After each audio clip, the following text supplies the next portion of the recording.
I'm in Moscow and it's my slow Russian vlog. Там сзади что-то такое-то.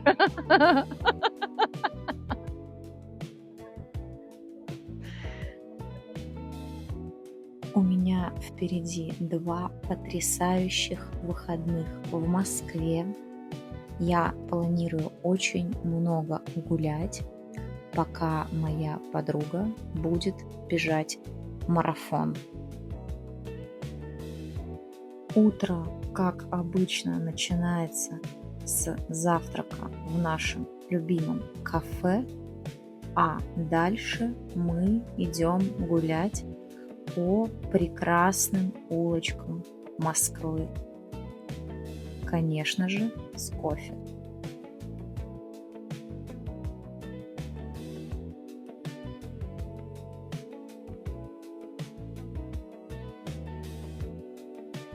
Мы направляемся на Красную площадь. Невозможно приехать в Москву и не погулять у Кремля.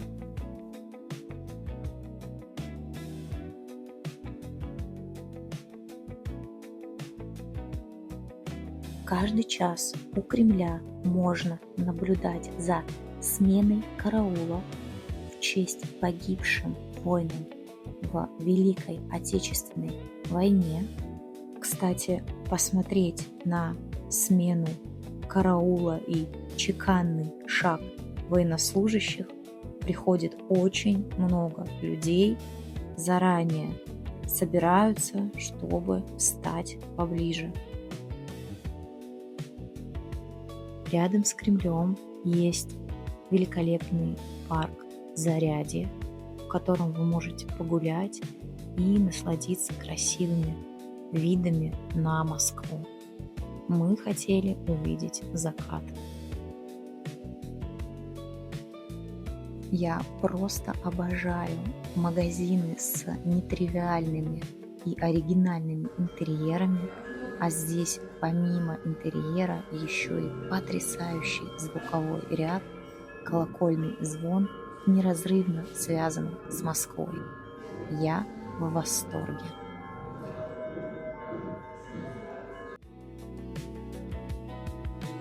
Самое время раздобыть еды.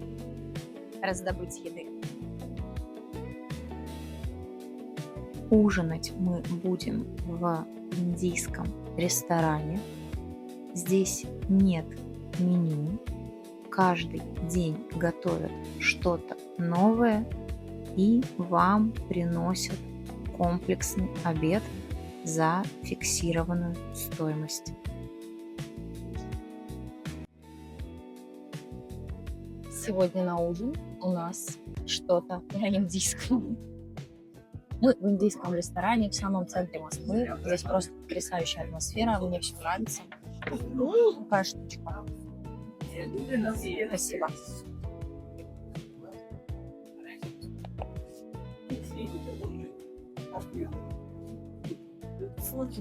Ну как тебе? Явно не пресная кухня.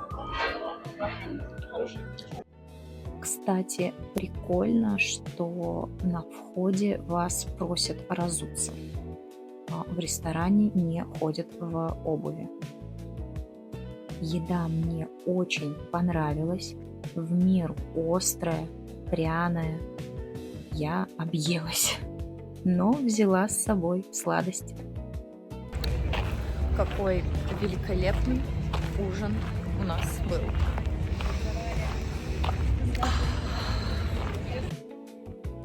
На самом деле Москва никогда не спит, и даже ночью здесь постоянно что-то происходит.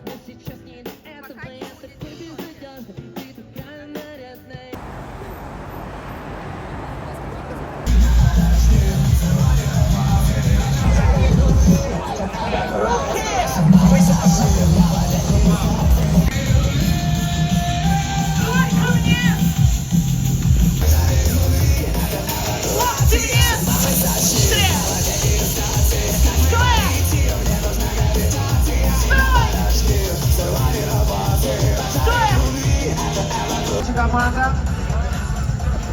Время пошло, игра началась. Ну, я знаю, за кого вы, тут вопросов нет, давайте спросим еще.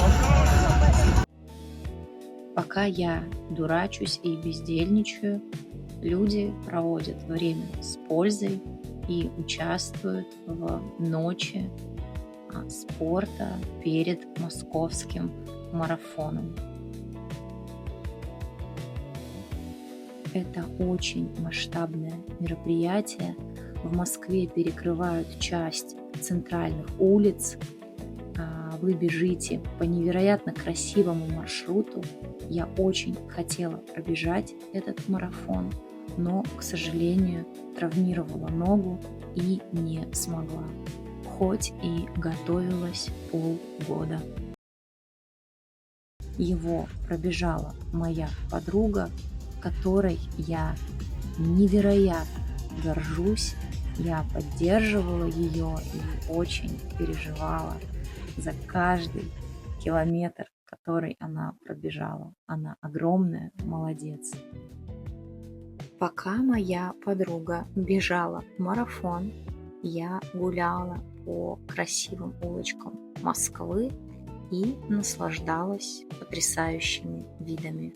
Вот, например, в одном из дворов я обнаружила такую красоту. На самом деле это лишь 1% красоты, которую можно увидеть в Москве.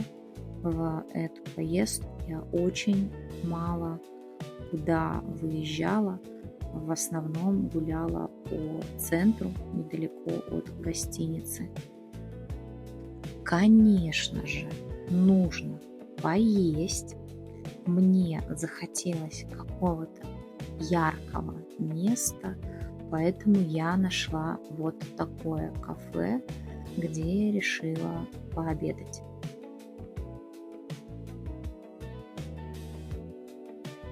На обед бриош с инжиром и каким-то цитрусовым маслом, конечно же, кофе и еще потрясающий картофельный драник с яйцом, лисичками, сметаной и пармезаном.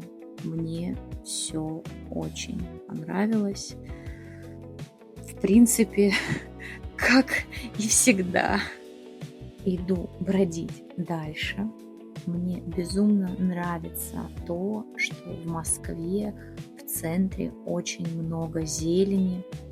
Это создает такую уютную, очень комфортную домашнюю атмосферу, несмотря на то, что вы по-прежнему в центре огромного города.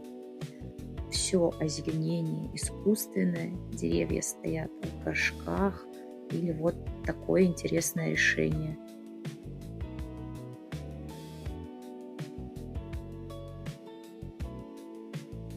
На Красной площади все в огнях, много людей, но спокойно и достаточно тихо. А это большой магазин, где можно купить дорогую одежду и вкусное мороженое. И мы снова едим. Можно подумать, что в эту поездку я только ем и гуляю по Красной площади. Ну, отчасти так оно и есть. Мне просто не особо хотелось напрягаться или куда-то ехать. Я просто отдыхала. А вот и потрясающий колокольный звон, о котором я говорила ранее.